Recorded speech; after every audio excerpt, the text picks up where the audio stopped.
Testing. We're testing. This is gonna be the Yoko Ono and John Lennon style.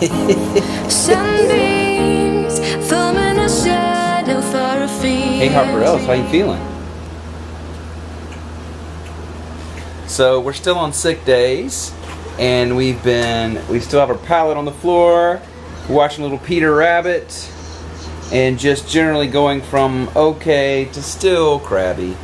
So we haven't vlogged much today, but I'm going to take you along with me to I have to go filming in the city at my CrossFit box. And then Olivia and I we've had several of those questions, so we're going to do a little question and answer for the majority of today's vlog. How about that? So we're going to try to answer your questions that you put in the comments, and also there was a couple on Twitter. Sick day still at the Ward household.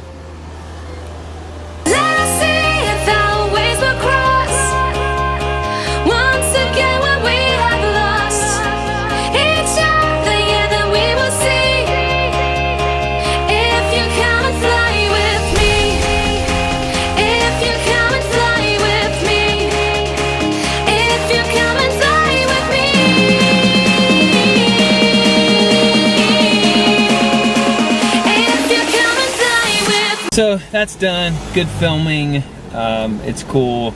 I love CrossFit. Filmed that. This is for the Athlete of the Month, and so I kind of do some trade outs with my CrossFit box because CrossFit can be expensive. Let's not go crazy here. So we trade in on that. We do as much bartering as we can these days.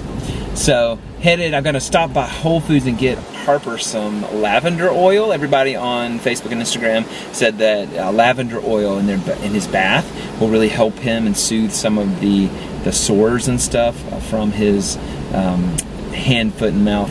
So I'm going to do that. I'm going to try to go home as fast as I can because it's their day off, and I hate to be away from Olivia and Harper on our day off. Let's go. First time in this aisle.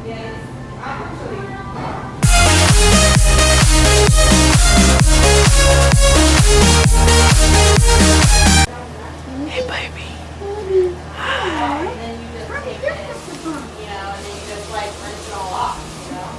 Is that Elmo? As promised, we're going to answer some questions, question and answer style. Q&A, so the We Are the Wards vlog Q&A. So if you have questions, leave them and we might answer them. But we're going to do this. What'd you say? What style are we doing? Oh, this is John Lennon, Yoko Ono style in the bed. Because it's late and Harper's already asleep and Mommy's half asleep. And so is Daddy. Yeah. So we have a few questions here. First of all, before we start, I just have to say hi to my friend Marta. Hi, Marta. Because I know she loves vlogs. Catherine M. Hi, Catherine. M. She was the one who actually asked about the car. We answered her question without doing a Q&A. Cool. Yeah. So Catherine M. says, I'm sure you've talked about this, but is Harper named after Bob?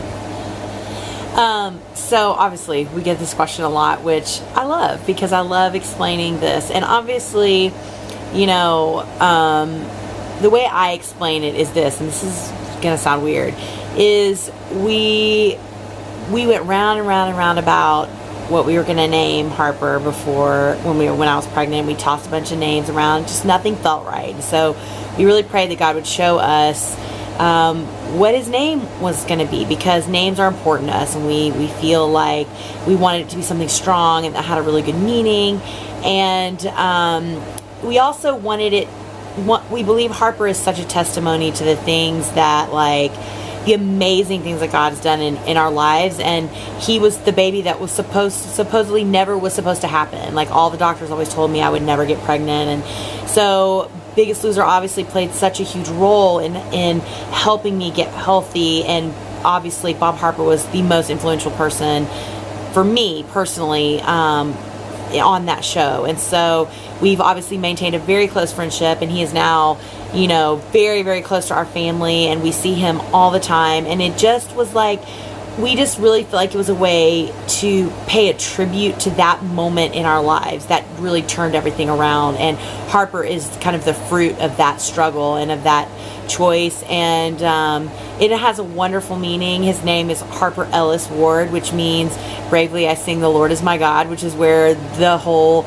meaning for the idea for the song and everything came from. And yeah, you want to add anything? Yeah, I mean, I just think we wanted to honor Bob Yeah. for sure, and we want to have a great meeting.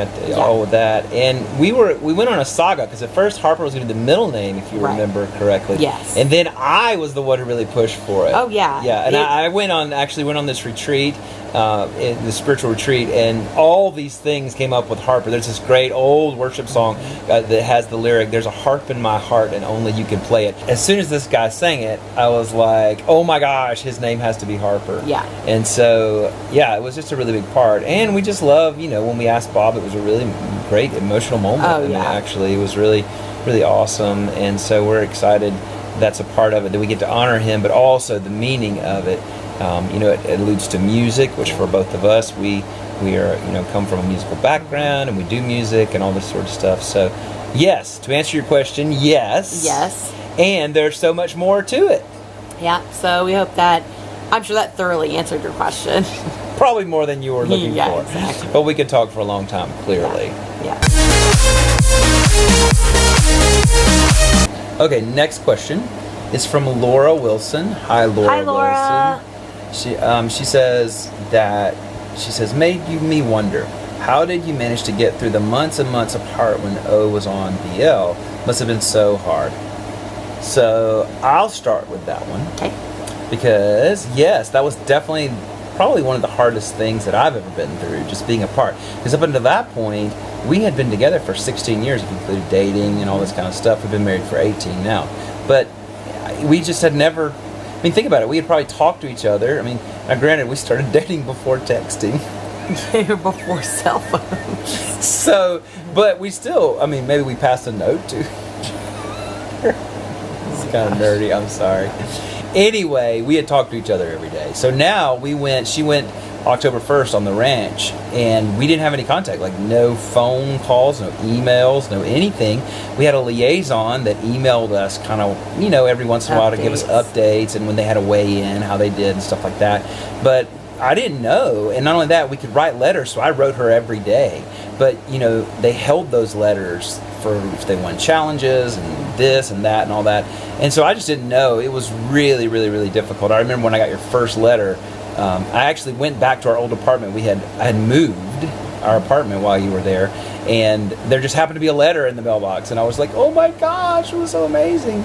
But I think there was a few things that really helped me, which was, I prayed for you a lot, and that was just such a huge thing, because I knew that our relationship with the Lord, that He was the common thing. So that when I was praying to God, that you were also doing that. So there was a connection there, and that was such a huge thing. Also, I knew that was helping you, and so that was really big. And another thing I could do is I was losing weight and trying to be healthy. And so I knew I could never do what you were doing, have, all these trainers and all this kind of stuff, but I could do everything I could. And so by doing that, I felt closer to you, and that really helped me. And it was funny because that's how I actually started my relationship with Bob, is he texted me, was like, do you know who this is? And I said, no. He said, this is Bob Harper. I'm here with your wife. You can't talk to her. He thought that was so funny. He used to do that all the time. He'd come to weigh-ins and be like, guess who I just talked to? And I'd be like, who? And he'd be like, I just talked to your husband. And I'm like, oh my gosh. Like, he would always be like, ha ha ha ha ha. Like, that. And of course, I just have that kind of relationship. Well, we both have that kind of relationship with Bob because we're just so close with him. So, yeah. But, and of course, it was different for me. It was equally as hard because I missed Ben so much. But it was also one of those things that the intensity of being on that show was so huge that it was like I couldn't allow myself to really even think about missing him as much as I was feeling, because it was so overwhelming just what we were doing every day. So I will say, this is going to sound terrible, and I don't mean for it to sound terrible, but I think it was easier on my end than it probably was on your end, only because it was so overwhelmingly crazy on my end. Like, like when you're in some kind of really intense situation, it's like you can't even stop and feel the emotions that you're feeling because everything is happening so fast and everything is so intense, and your attention is so drawn in 100 million different directions that finally when you stop, then you're just like bombarded with all these emotions and you're able to like process everything. I think that's kind of how I felt. Like, obviously anytime I would get a letter or I would like get the off chance to, especially towards the end, to speak with Ben on the phone or anything, that was when it would be so overwhelming and I would miss him so much and I would just like not be able, be just so overtaken with emotion. But the day in and day out, I think it was much harder for everybody who was at home than it was for us at the ranch. Yeah. If that makes sense. I could second that, for sure. Yeah. So final question. Ooh, I caught a little yawn in there. Final question. This is from Reese. Hi, Reese. Hi, Reese. She says, loving your YouTube channel. Thank you very much. Thanks, Reese. We're having a fun time doing it. She said, I'd like to know how you two met in college. Oh, Reese, it's just such a romantic story. No. We met actually on our very first day of college. Very first day. We were both music majors, or voice majors, and we both took voice from the head of the voice department, Mr. White. And he only took 2 freshmen a year, a guy and a girl. And Ben was the guy, and I was the girl. You're looking at him. Yeah, but 1994. That's right. But we really didn't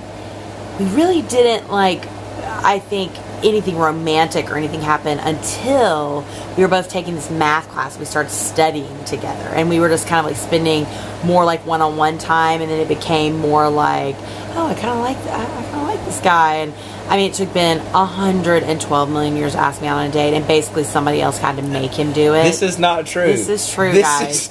This is so true. Rick, Deborah, back me up on this. They encouraged me because they knew I wanted to. Don't y'all believe him.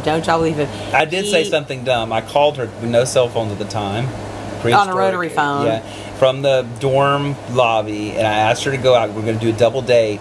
And I was so happy and I was so nervous that at the end I was like, oh, I'm just so glad because they made me do it. He was like, I'm so glad you said yes because Rick and Deborah made me do it. But see, I didn't mean that. I'm sorry. Ladies, if some guy is like, oh, tell your friends thank you because they made me do it. But that's not what I meant. That is what you meant. That is not what I meant. I wanted to ask you out so bad. Yeah, well, So anyway, we did. We dated our freshman year for a while, and then I was dumb. We broke up over the summer. Yeah. Blah, blah, blah, blah, blah, blah. We were broken up our sophomore year. Then we got back together. I love it how Ben is just glazing over the law part where he dumped me. Oh yeah, that's right. And then was like, oh well, I think we should just break up over the summer and then get back together in the fall when we get back. I was like, Mr. Jackson, that is not how that works.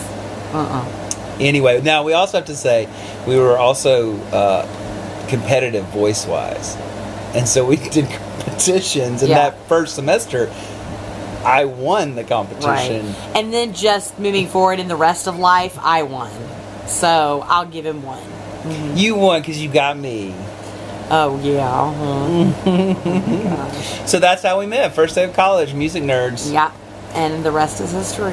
That's it. So thank you guys for those questions. We'll we'll do this from time to time. Yeah, ask juicy ones. We'll answer all. Yeah, anything that's good. And this was a good day because Harper just really was at home, sick day, pouted on the floor. Although tonight he kind of had a turn for the better. He did. I mean, I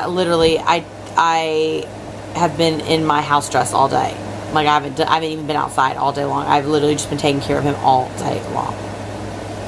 Well, it's been a good day. So here's to tomorrow, to taking showers and going to Soul Cycle. Yay! Thank you guys for watching. We'll see you tomorrow.